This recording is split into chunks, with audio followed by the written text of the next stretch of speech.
হে আমার আত্মার মহারাজা, আমাদের এই অন্তর্মহলে মানুষ প্রবেশ করিয়াছে। এই মহলের কোনো খবরই আমার কাছে অগোচর থাকে না।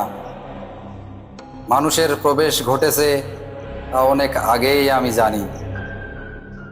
তুমি যে বেশে আছো ওই বেশেই থাকো, রাক্ষসীর বেশ তুমি ধারণ করো না। ওদের তিনজনকে আমার অন্তর্মহলে আমি আমার মহামায়া দিয়ে ডেকে আনবো। তুমি এখন যাও এবং ওদের থেকে একজনকে স্বীকার করে নাও।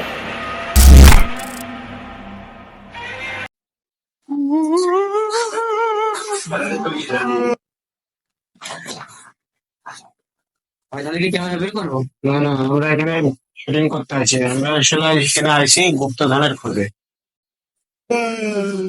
এটা দেখে তো মনে হচ্ছে ওরা গুপ্তধন বলে কিছুই নেই।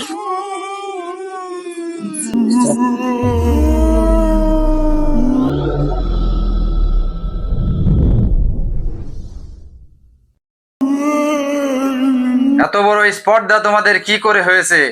আমার এই অন্তর্মহলে প্রবেশ করেছো, আর আসবেই তো। তোমাদেরকে আমি আমার মায়ায় এনেছি। এইখানে যারা লোভে প্রবেশ করে কেউ ফিরে যেতে পারে না। কেউ ফিরে যেতে পারে না, তোমরাও আজ ফিরে যেতে পারবে না। প্রথমে তোমাদের আত্মা, পরে রক্ত, এরপর মাংস এবং পরবর্তী আমাবর্ষা পর্যন্ত তোমাদের হাড় আমি কুড়ে কুড়ে খাবো।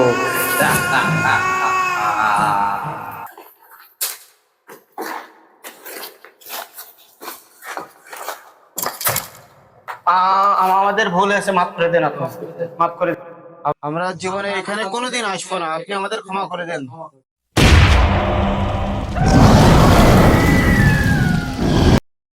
কিরে, ভাঙা বাড়ি সুন্দরী নারী।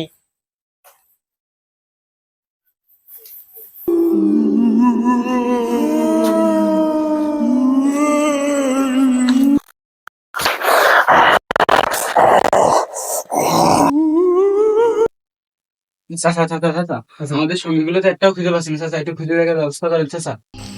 তোমাদের আমি আগেই বলেছিলাম এইখানে লোভ করে ঢোকো না।